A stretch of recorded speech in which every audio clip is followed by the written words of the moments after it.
All right, all right. Welcome back, everybody, to another week here on the Whiskey Gingers podcast.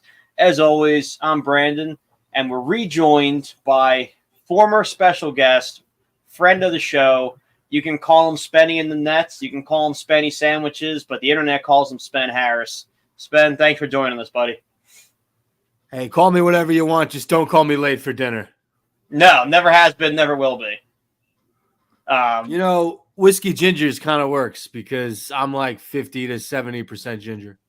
Yeah, no, that's you do get typecast a bit, but it does work out that way. Spence and I used to have a podcast together a little over a year ago now, and every once in a while we do an episode where he would just text me and be like, "Yo, we got to get some content out tonight. I'm busy, you're busy. Like, let's just hop on the mic and hang. Let's just see where this thing takes us." And with Chris having something to do last minute, that's kind of the vibe that this show is going to kind of take. But there is something that you and I texted about a while ago that I didn't think got the coverage that it needed, given both of our strong opinions on the topic. You got a vasectomy? No. No. Cheaper would be cheaper, but no.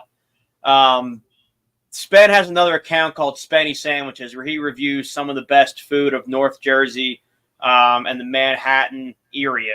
And, I was pushing really hard for one particular sandwich shop for the better part of almost 2 years. And you went and we're kind of underwhelmed with the quality of the paninis over there at Alantico. I think we chatted about it very briefly, but I never got a full breakdown. So, what went wrong there? Because I take my sandwich recommendations very seriously. Yeah, it's a great question, Brandon. And I know that you were in Italy. You experienced the Alantico Vinaio over there in the actual country as opposed to eating it in New York City. So that's number one. Let's start there. I'm looking at the menu right now. If I can remember correctly, I think I had the second sandwich on the menu. So it was the La Schiatta del Boss. So prosciutto Toscano. Yeah. Okay. Here's where I didn't love it. And I got this right before we were seeing my brother Nick's comedy sketch show in the city. I mostly blame myself. Brandon's been to a show or two. Yeah, dude. I was there. I could say I was an original fan. I was there when they were playing that shit in essentially the attic of the Players Theater. And then I've been following along a little bit. They made the move to the big room. Couple videos went viral. And from the sounds of it, that dog's on my end. It's not Homer. And then from the sounds of it, they're playing the Edinburgh Festival, which is like one of the premier comedy festivals on the planet. So I was there for the ground floor, brick by brick. Yeah. Shout out to my brother Nick. I mostly blame myself on Instagram and YouTube. They're very funny, very crude humor. Anyway, we were on our way to the show. We stopped for the sandwich. I had the Boss, and I did not like the truffle cream. That was pretty much it. It was just a lot of cream on the sandwich. I'm not a mayo guy. The consistency of the truffle cream was similar to a mayonnaise. Totally turned me off, and I have not been back since. See, I always thought, if there's a fair criticism of Antico, it is the amount of truffle sauce.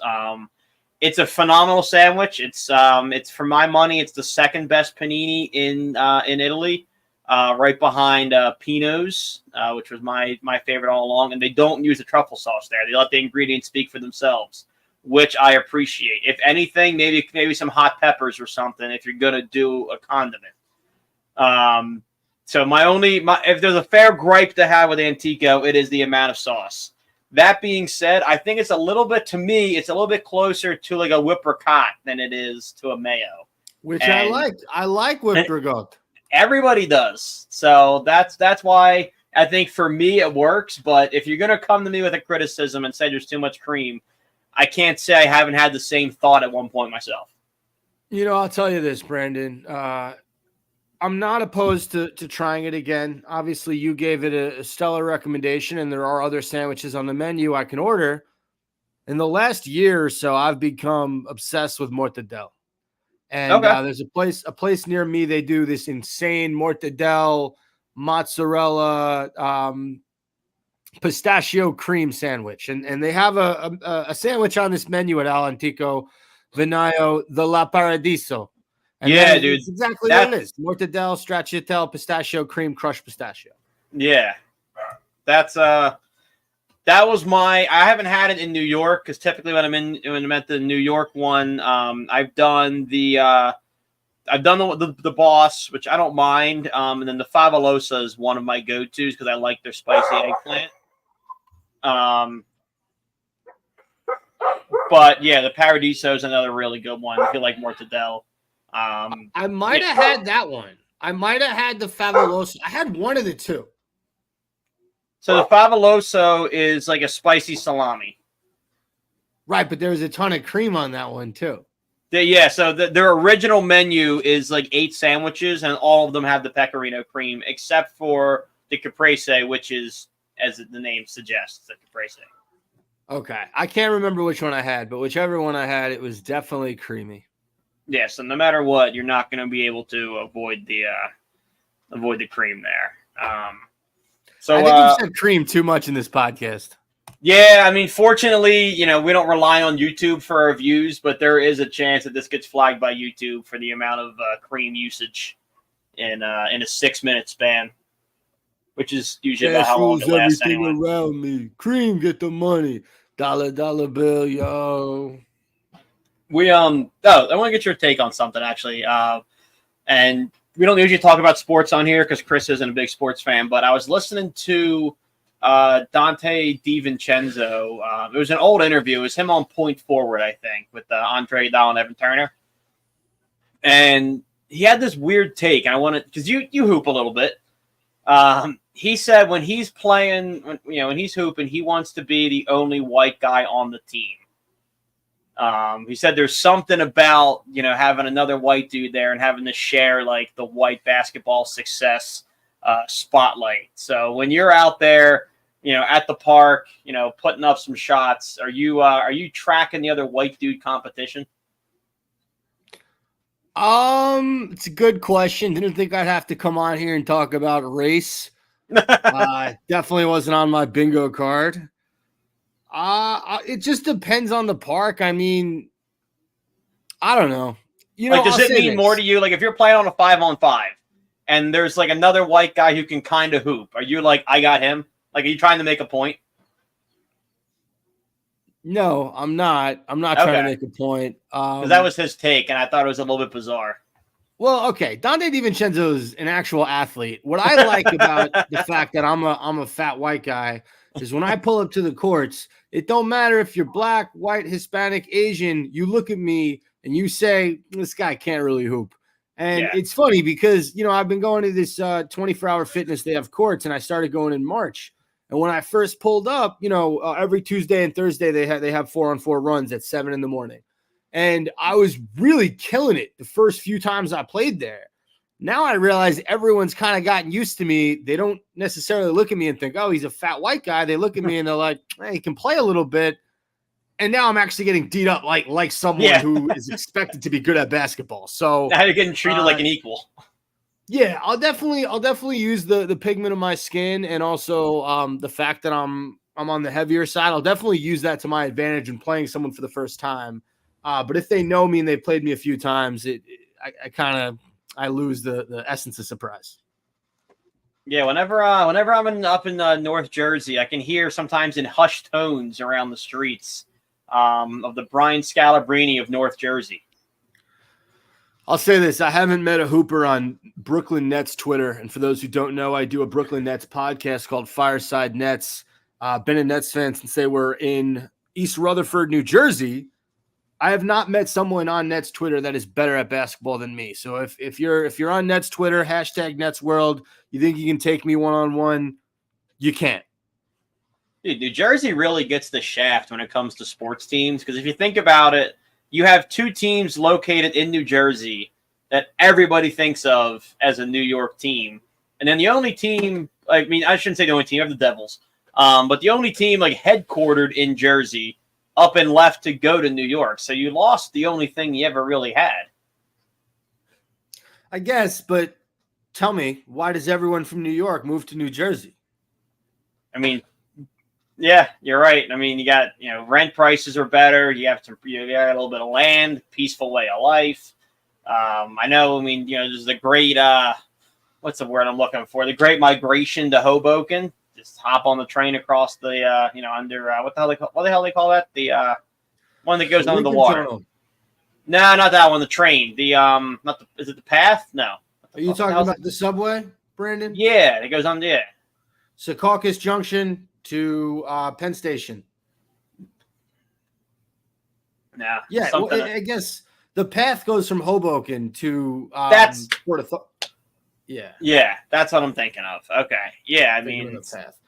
Yeah, so I mean, I can see Jersey's kind of on the come up. You guys should have a sports team now. Again, I know you have the Devils, but you should have a major sports team. No offense to the hockey fans out there. There's enough people.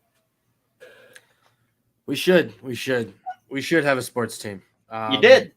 Instead, we just have a great group of people, great sandwiches, great pizza, a million malls, and it's pretty much it. An absurd amount of Guidos. Yeah. This one goes out to New Jersey. Drink and Tullamore Dew today. This is the Whiskey Gingers podcast. Yeah. So I'm pouring one for the Garden State, baby.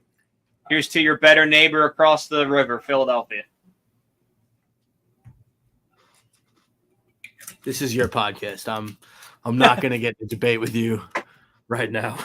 We do this every week because Chris is from more or less Point Pleasant, New Jersey. So we get into this on a pretty regular basis about, he thinks Jersey's better. Actually, no, he grew up in Jersey. He also thinks Pennsylvania's better.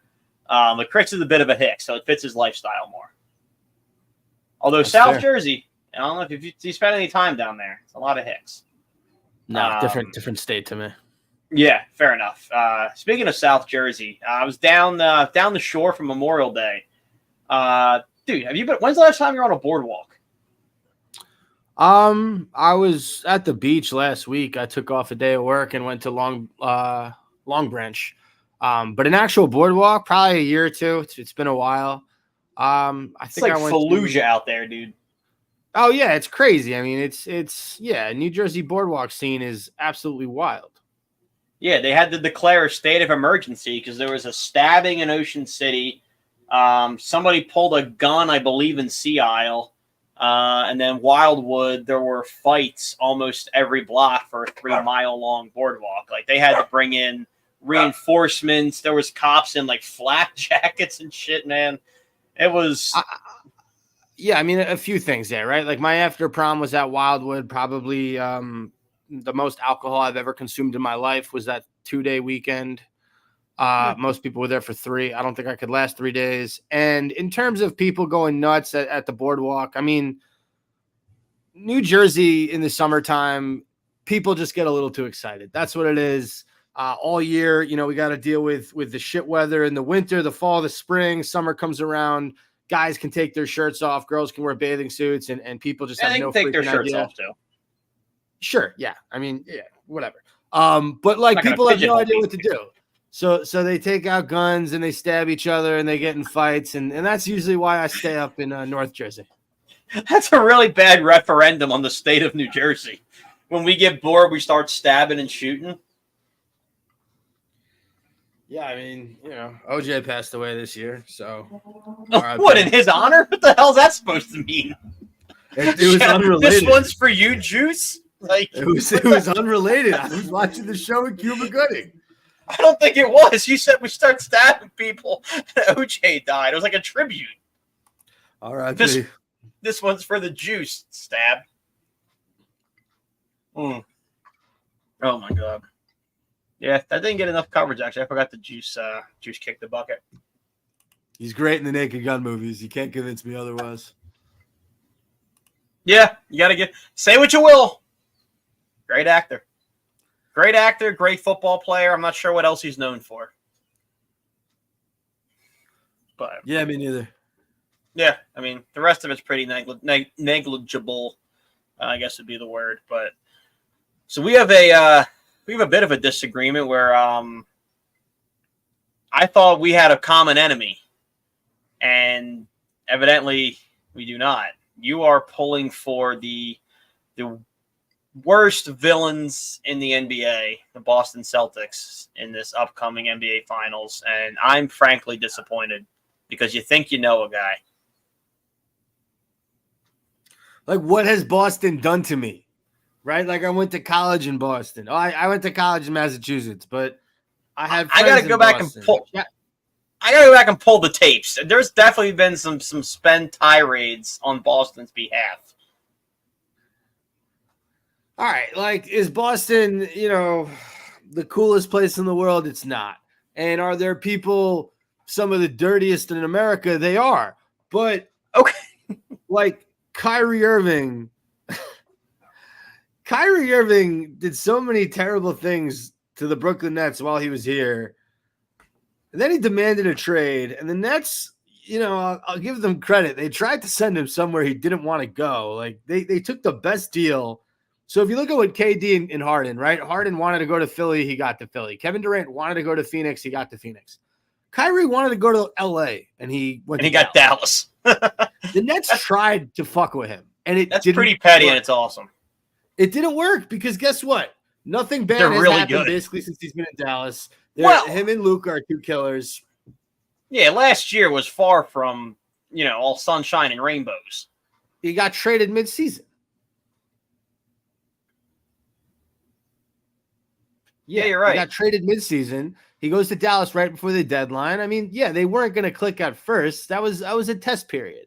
But this year, they've both been really healthy. I mean, Luka hasn't missed much time, and him and Kyrie are both killers. And I'll say this. I'd much rather the picks that turned out to be Jason Tatum and Jaylen Brown that we gave them, decades ago, that we it's not like they tricked us. We were like, yeah, give us an aging Kevin Garnett and Paul Pierce. We think we can win with them and Joe Johnson and Darren Williams. We can take on LeBron James and D Wade and Chris Bosh. Like, that was on us, that mistake. Kyrie butt-effed the franchise. Okay. He absolutely destroyed us. So yes, I am rooting for the Celtics right now. Are my third hated team in the NBA. It's Knicks, it's Mavs, it's Celtics. The only way I'd root for the Mavs is if they were playing the Knicks. But otherwise, okay. I mean, you guys are somewhere in there, but I just never really care about you. Every time we play you in the playoffs, you're a huge favorite, and we're just a big underdog, and it's never really that fun. So whatever. But yeah, man, I definitely I hate Kyrie more than I hate Boston. That speaks volumes to your Knicks hatred, because that's essentially saying that in your eyes, the Knicks, that your hatred of the Knicks goes deeper than anti-Semitism. Because Kyrie, has had a couple of run-ins with the Tribe. So that's how deep-rooted that Knicks hatred is.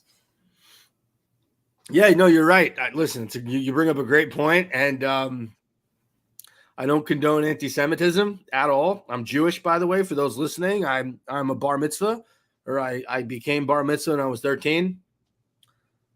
I do hate the Knicks, though. I really do. I really fucking do. All that being said, fuck those guys. Yeah, I really fucking hate the Knicks. Oh, man. Getting back to Jersey for a second, because I forgot to bring this up earlier. Have you seen the clip of Kylie Kelsey bodying a Karen in Sea Isle? No, I haven't. What is happening? I'll have to send it. Kelsey's wife had to defend her family, I'm assuming.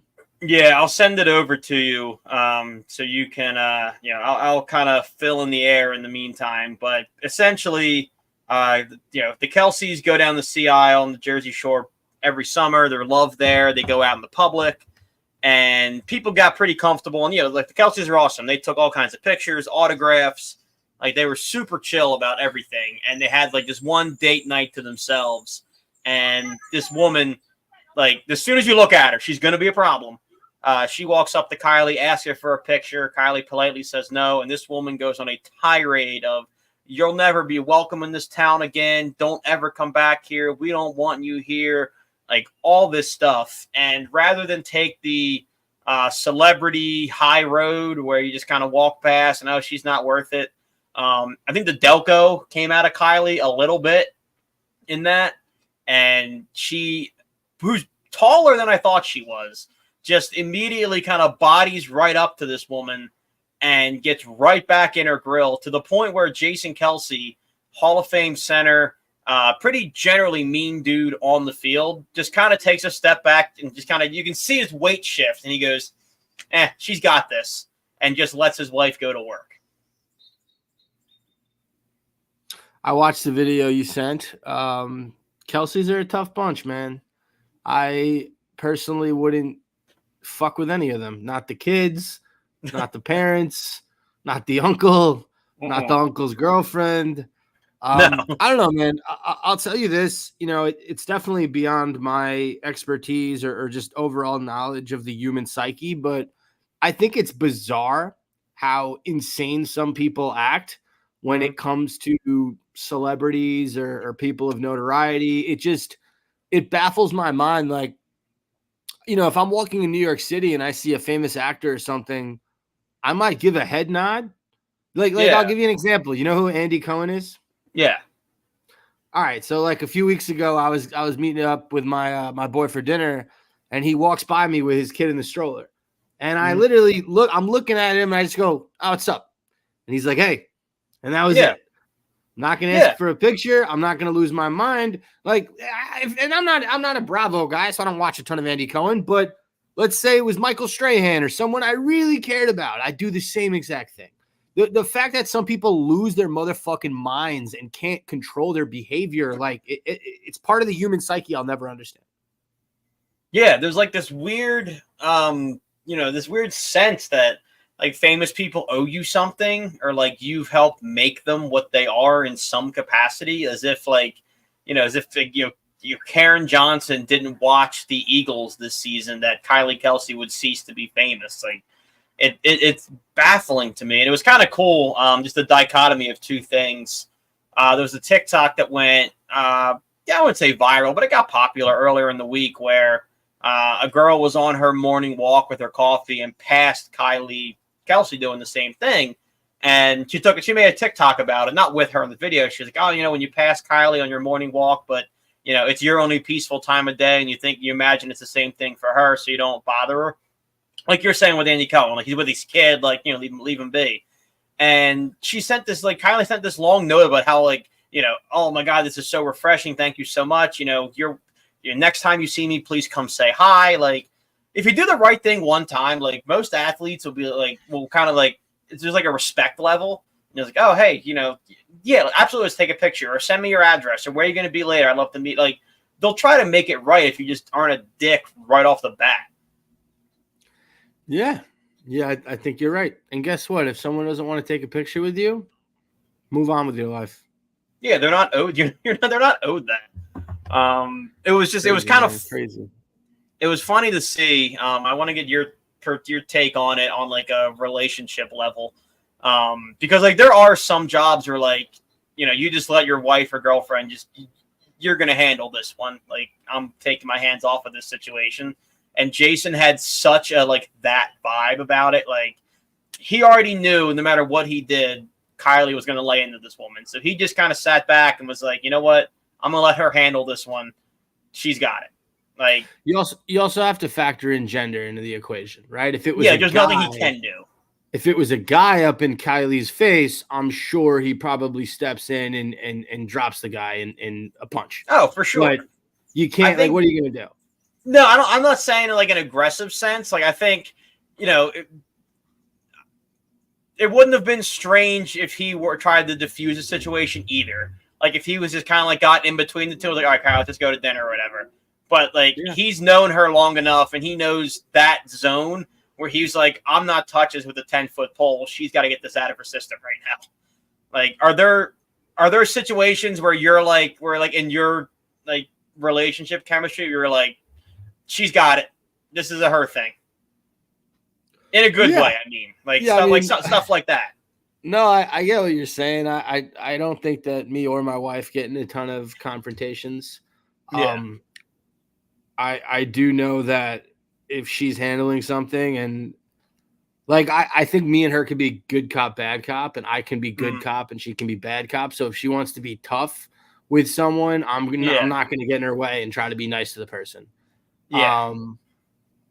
Yeah. I wanted to bring something up if you don't mind. Sure. This is kind of Yeah, out of left absolutely. field. So initially when you brought up Kylie, it reminded me of something in terms of moms of football kids. And I'm Okay. sure you've seen this. It's one of those viral videos, and it goes on my TikTok and my Instagram reels every few months. And it's of the kids at football practice with their moms. And the Okay. drill is, or it's not really a drill, but like the exercise is, it's an Oklahoma drill with the Yep. kid and the mom, and the Yeah. kid runs, and the mom has to tackle the kid. And Yep. like some of the moms are pretty big women, and some of the kids are pretty Dude, wimpy little kids. some of the I just moms wanted you to, body their sons, dude. I wanted your thoughts about mom tackling kids at football practice. Dude, I think some of them are awesome.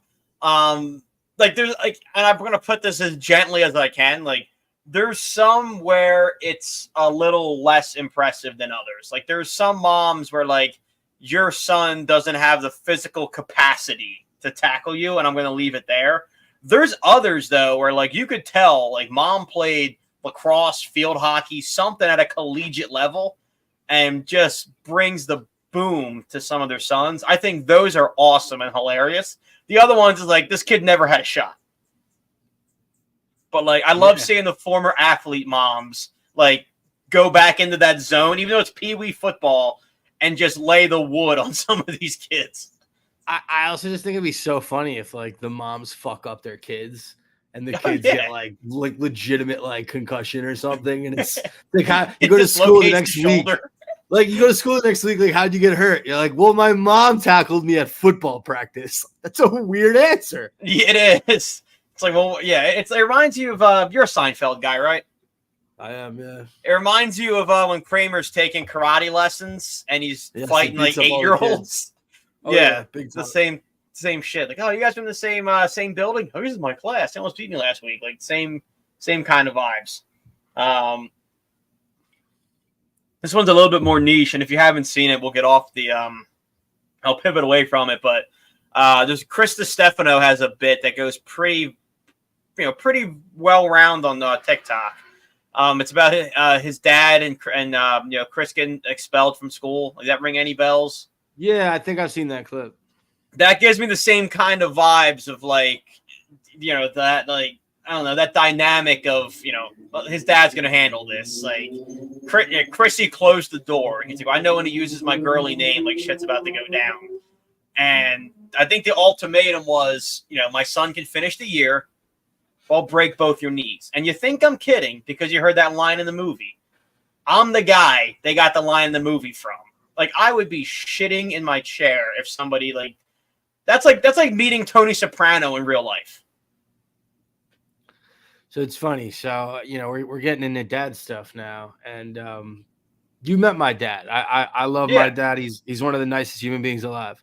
But my dad is, and listen, I say this, my dad's gotten scuffles. He was a bouncer in college. Like he's been in fights. So I'm not, but my dad was like if there was let's say I was playing little league or travel baseball when I was in 8th, 7th grade. And there was an escalation between the coaches and the coaches started yelling at each other. My dad would be in the bleachers with the other parents. He'd call the police. My father would be like 911, like there's a grown adult man and he's yelling at our town. Like, So it's funny. I hear about that might, Chris DiStefano's dad being a tough guy, and they're not my dad. But I don't know, man. It takes a real alpha male to threaten someone violently, and I don't even say that as in a good way. Like, yeah, it's I don't know. How many people in your life have you threatened and truly meant it? Like if they did something, you would follow through. Like I could probably. I'm 20. I'll be 26 next month. I can count on one hand the amount of instances where I've actually like said anything and meant it. So, right. Like for him to have that just on call, and you got to be believable enough too. Like, if you haven't done it 2 or 3 times and followed through, the person you're talking to is not going to buy it. So, like for his dad to have had that kind of effect on the principal, that means like he's threatened 20 people, and he's probably followed through on 10 of those. Like he did time for whatever. Chris never said for what. But I think that was one of the other lines. He was like, I'd rather go back to jail than have to explain to his mother why he got thrown out of school. My friends are in jail. I'd rather go back. So like that wasn't an empty threat. He was about it. That's fair. But again, like, what if the principal's a tough guy and he steps up and he's like, all right, you're going to break my fucking knees? I'd like to see you try. Because, like, there's a double, like you have to be able to call that person's bluff because you can have two crazy in the head motherfuckers. And I know guys who work in high schools and shit. They're not all pushovers, man. Some of those coaches, some of the guys. That's a New York public school. And being that it was Chris, it's a New York public school in the early 90s. Like, those guys had some grit to them, man. That's not like, I mean, this is going to sound super dated, but that's not like the feelings police, whatever, that's in some schools at the moment. Like, dude, that was New York in the early 90s. Like, there was a 50-50 shot that principal would have been about it. Yo, if I become a therapist, I think my practice is going to be called the feeling police. The feelings police. Yeah, it's going to be my practice. I feel like I wouldn't want to tell you my feelings at that point, though. I feel like, I don't know. I was, we'll wrap it up on this because we're talking about feelings. It's kind of funny. I was completely joking about there was something the other day where, we're both, we both like to eat. So I feel like you kind of understand where I'm coming from with this. Like, neither one of us are like, shredded beach season kind of guys. And I made like a little bit of a joke to my girlfriend about it. And I think she said something. Oh no, it was around Christmas or something. And I was like, oh, maybe I'll just like go with Santa something to this party or whatever. And she's like, well, you have that kind of like jolly thing. And she did this. And I was like, oh, well, that's devastating. Completely kidding, just pretending to be hurt, the usual. And she goes, I mean, I feel like you're fine. So can we go now? And I was like, you would be the shittiest therapist in the world. I feel like you're fine. I don't think my dad never loved me. And like, my girlfriend broke my heart and then cheated on me with my dad. And you'd be like, I mean, I feel like you're fine. Like, stop being a little bitch about it. That's the vibes I get from the feelings police. You should have sold it more. If she's saying that, you didn't sell it enough.